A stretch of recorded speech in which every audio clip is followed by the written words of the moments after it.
नमस्कार प्यारे बच्चों, आशा करता हूँ आप सब अच्छे होंगे। तो चलिए शुरू करते हैं।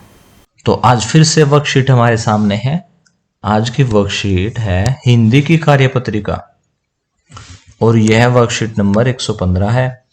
यहाँ आप सभी अपना नाम लिखेंगे और यहाँ आप अपने टीचर का यानी कि शिक्षक या फिर शिक्षिका का नाम लिखेंगे। और ये वर्कशीट जो है ये रचनात्मक लेखन के ऊपर है। रचनात्मक लेखन का मतलब है रचना करके कुछ नया लेख लिखना है आपको, कुछ नई चीज लिखनी है जिसकी रचना आपने स्वयं खुद करी हो। चलिए एक बार इसको पढ़ते हैं और समझते हैं कि क्या कुछ रचनात्मक लेखन होने वाला है आज हमारे सामने। नमस्ते प्यारे बच्चों, उम्मीद है कि आप सब अच्छे होंगे। आज हम नीचे दिए गए चित्रों के अनुसार एक कहानी बनाएंगे। आपकी मदद के लिए कुछ शब्द, वाक्यांश और मुहावरे दिए गए हैं। यानी कि कुछ शब्द नीचे हैं और कुछ वाक्य के अंश यानी कि वाक्य का कोई भाग है जो नीचे दिए गए हैं और मुहावरे दिए गए हैं। ये तीन चीजें दी गई हैं। इन शब्दों, वाक्यांशों और मुहावरों को अपने वाक्यों में प्रयोग करके कहानी बनाकर अपनी कॉपी में लिखिए।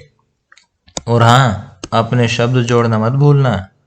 अपनी बनाई कहानी को अपनी पसंद का नाम भी दीजिए। बिल्कुल, आपको ये शब्द और वाक्यांश और मुहावरे यूज करके यानी कि प्रयोग करके अपने वाक्य में इसको प्रयोग करना है और अपने वाक्य बनाने हैं यानी कि रचना करनी है अपने वाक्यों की। और उन्हीं वाक्यों से आपकी पूरी कहानी तैयार हो जाएगी।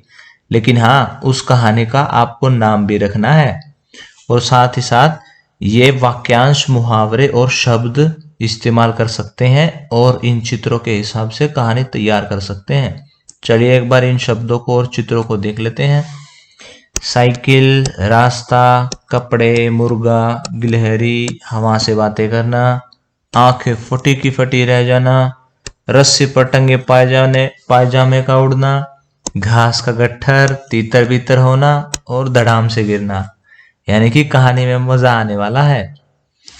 चलिए देखते हैं। हाँ, साइकिल और लोग हैरानी से देख रहे हैं। यहाँ पायजामा उड़ता हुआ दिख रहा है और घास का गट्ठर और यहाँ पे मुर्गा और धड़ाम से गिरना, ऐसा कुछ लग रहा है।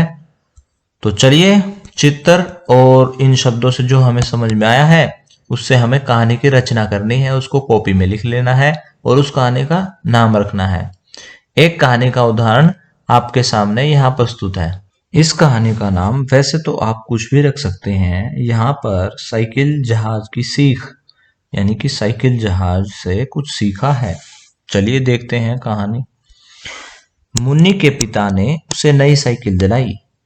नई साइकिल के उत्साह में मुन्नी उसे गांव का चक्कर लगाने के लिए चल उड़ी। रास्ता कच्चा था किंतु मुन्नी को इसकी कहां परवाह थी। वह तो बस तेजी से उड़ी जा रही थी, बिल्कुल हवा से बातें कर रही थी। उसको देख आसपास के लोगों की आंखें फटी की फटी रह गई थी। सब बहुत हैरान थे। सभी ने दांतों तले उंगली दबा रखी थी। सामने रामू के घर के बाहर रस्सी पर सूखते कपड़े मुन्नी की लाई इस आंधी के झोंके से उड़ गए और रस्सी पर से पायजामा मुन्नी की आंखों के आगे आ गया। अब उसे कुछ दिखाई नहीं दे रहा था, फिर भी तीव्र गति से जा रही थी। आसपास के लोग डर कर भागने लगे। जैसे ही मुन्नी ने आंखों के सामने से पायजामा हटाया, उसने देखा कि उसके ठीक सामने एक मुर्गा आ गया है, जिसको बचाने के लिए उसने अपनी साइकिल बाएं मोड़ दी। आमों की टोकरी ले जाती एक औरत यह देख घबरा गई कि वह तो उसकी तरफ आ रही है। टोकरी नीचे गिर गई और आम नीचे गिर गए। एक आम साइकिल के पहिए के नीचे आया और मुन्नी का संतुलन बिगड़ गया। घास के गट्ठर को चीरकर तीतर बीतर करते हुए वह साइकिल के साथ पेड़ से जा टकराई और धड़ाम से गिरी। अब वह शांत हो गई थी। उसे लगा कि जान बची तो लाखों पाए। अब आपको अपने हिसाब से अपनी कहानी की रचना करनी है। आप चाहे तो कोई और नाम ले सकते हैं और हो सकता है आपकी कहानी इस कहानी से बिल्कुल ही अलग हो, लेकिन कुछ शब्दों का प्रयोग आपको करना है, मुहावरों का प्रयोग आपको करना है। जो वाक्यांश यहाँ पे दिए हैं उनके हिसाब से ही आपको कहानी बनानी है। और हाँ, कहानी का आपको अपने हिसाब से नाम भी रखना है। मेरी कहानी को छोड़िए, आप अपनी कहानी को बनाने में जोर लगाइए। आज की क्लास यहीं ख़त्म होती है।